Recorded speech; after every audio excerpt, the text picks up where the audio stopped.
Hello, future engineers. There is a video in algebra, and this is about linear programming. I hope that through this video, your analysis skills in solving problems in algebra will be enhanced.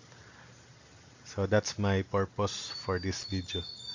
You are about to take a test that contains questions of type A worth 4 points and of type B worth 7 points. You must answer at least 5 of type A and 3 of type B, but time restricts answering more than 10 of either type. In total, you can answer no more than 18. Assuming all of your answers are correct, what is your maximum score? So first, let's set up the expression for score, and then let's write the restrictions here, the constraints.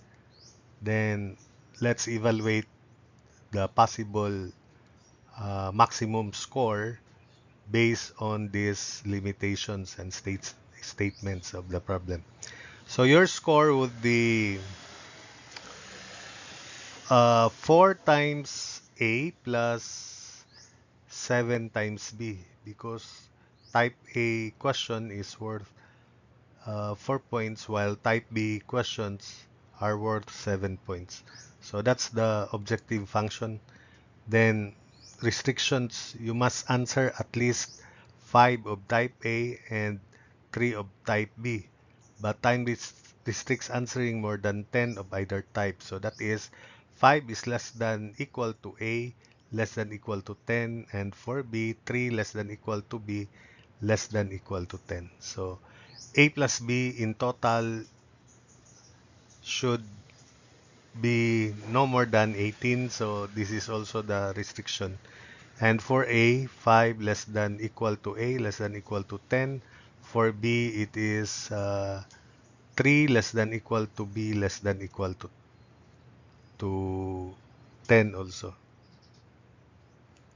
So let's have, if we maximize your score or the type of problem A that you solved to 10, and we use this equation, so B should be 8. So that's possible. If we maximize the number of items solved for type B questions to 10, then in this expression, A must be 8. So let's evaluate your score at 10, comma 8. So here, 4 times 10 plus 7 times 8. So that would be 96. If this is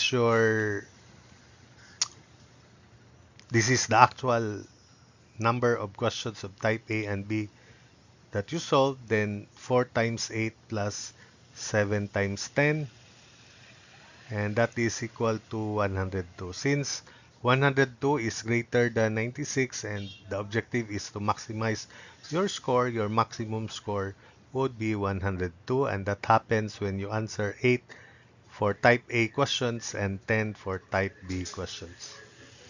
So that's the answer to the first. Let's proceed to the second problem. You are about to take a test that contains questions of type A worth 10 points and of type B worth 25 points. You must answer at least 3 of type A, but time restricts answering more than 12.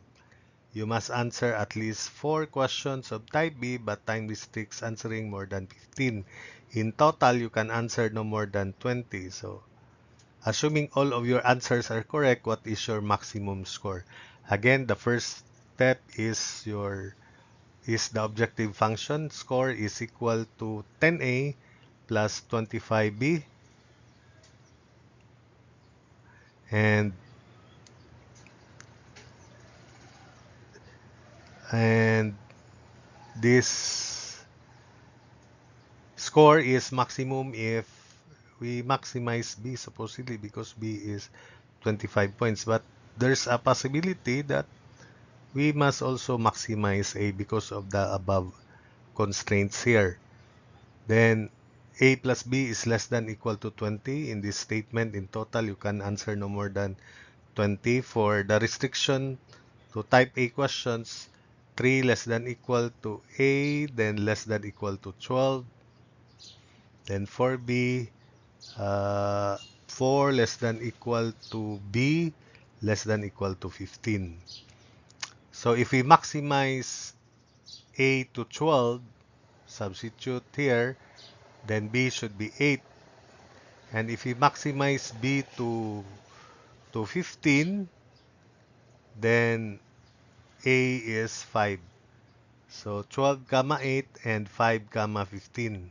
These are the possible combinations of questions that you should answer to maximize your score. So let's evaluate the score if you answer 12 for A and 8 for B. So that is 10 times 12 plus 25 times 8, and that's 320. If this is the case, then 10 times 5 plus 25 times 15 is equal to 425. Since 425 is greater than 320, this will be your maximum score, 425. Then for the last problem in this video, a man plans to invest up to $22,000 in Bank X or Bank Y or both. He will invest at least $2,000 but no more than $14,000 in Bank X. He will invest no more than $15,000 in Bank Y. Bank X pays 6% simple interest and Bank Y pays 6.5%. What is the maximum income? So the maximum income will be annual interest for Bank X 0.06 times the principal allotted for Bank X plus 0.065 times the principal allotted for Bank Y. Remember that for Bank Y, the investment is limited up to 15,000 pesos only. So that is I is 0.06x plus 0.065y. Then for the constraints for the principal in Bank X, this is for both banks X and Y. This is the minimum 2,000. But for Bank X, it is 2,000 less than equal to X less than equal to 14,000. So X plus Y should be less than equal to 22,000 because that's the total principal. And for X, 2,000 less than equal to X less than equal to 14,000. Then for Bank Y,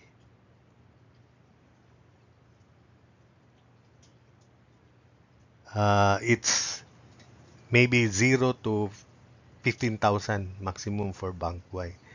So if we maximize X to 14,000, substitute here, then Y is 22,000 minus 14,000, 8,000. That's the possibility. If we minimize X to 2,000,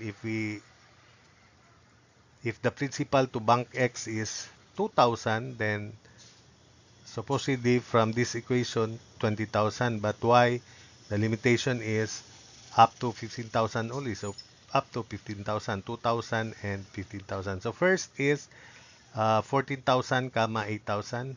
This is for restriction for Y. So XY is 2,000 for Bank X, 15,000 for Bank Y. It's not 22,000 minus 2,000 because for Bank Y, you can only invest up to 15,000. That's the restriction there.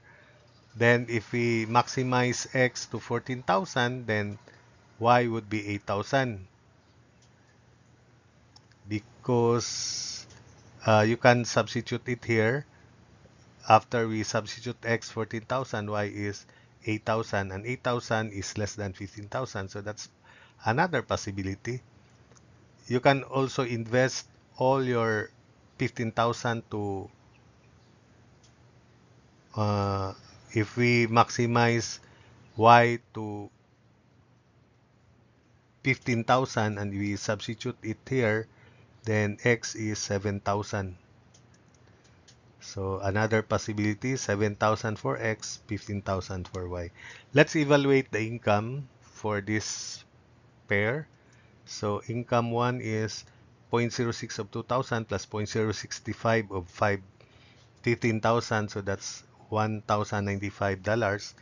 For the second pair, 0.06 of 14,000 plus 0.065 of 8,000, and that is equal to 1,360. And for the last possibility, 0.06 of 7,000 plus 0.065 of 15,000, and that is equal to 1,395. So since the income is maximum at this value here, 1,395, that's the answer. That's the maximum income, $1,395. And that happens when you invest 7,000 in Bank X, $7,000 in Bank X, and 15,000 in Bank Y. So that's it for this video.